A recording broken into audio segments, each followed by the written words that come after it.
গোপালগঞ্জে জুলাই পদযাত্রার কর্মসূচিতে হামলাকারীদের দ্রুত গ্রেপ্তারের দাবি জানিয়েছেন জাতীয় নাগরিক পার্টি এনসিপির নেতারা।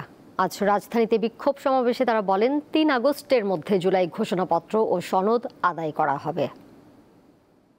মানুষের কথা বলতে এসেছে।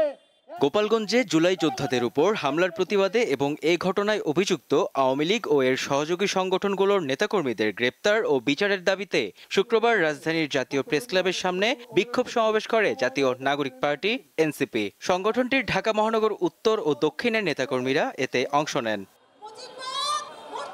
তারা দাবি করেন গোপালগঞ্জে জুলাই পদযাত্রার কর্মসূচিতে পুলিশের ভূমিকা ছিল প্রশ্নবিদ্ধ। আমরা নতুন বন্দোবস্তের কথা বলি, সেখানে সন্ত্রাসের কোনো জায়গা নাই। আমরা ভালোবাসার বার্তা নিয়ে গোপালগঞ্জে গিয়েছিলাম এবং আবারও গোপালগঞ্জে ভালোবাসার বার্তা নিয়ে যাব ইনশাল্লাহ। গোপালগঞ্জে তারা আক্রমণের শিকার হয়েছে। গোপালগঞ্জ থেকে আক্রমণের পরে জাতীয় নাগরিক পার্টির নতুন রাজনীতির সূচনা হয়েছে। যে যা হয়েছে তার জন্য যারা যারা দায়ী তাদেরকে বিচারাধীন করতে হবে। সংগঠনের কেন্দ্রীয় নেতারা বলেন, শেখ হাসিনার ইঙ্গিতে বাংলাদেশকে অস্থিতি করার চেষ্টা করছে ভারত। আওয়ামী লীগের প্রধানকে তার রাজধানীতে আশ্রয় দিয়ে বাংলাদেশকে অস্থিতিশীল করতে, বাংলাদেশের স্বাধীনতা সার্বভৌমত্বের বিরুদ্ধে নানা ধরনের এখনো ষড়যন্ত্রের শখ কষে যাচ্ছে।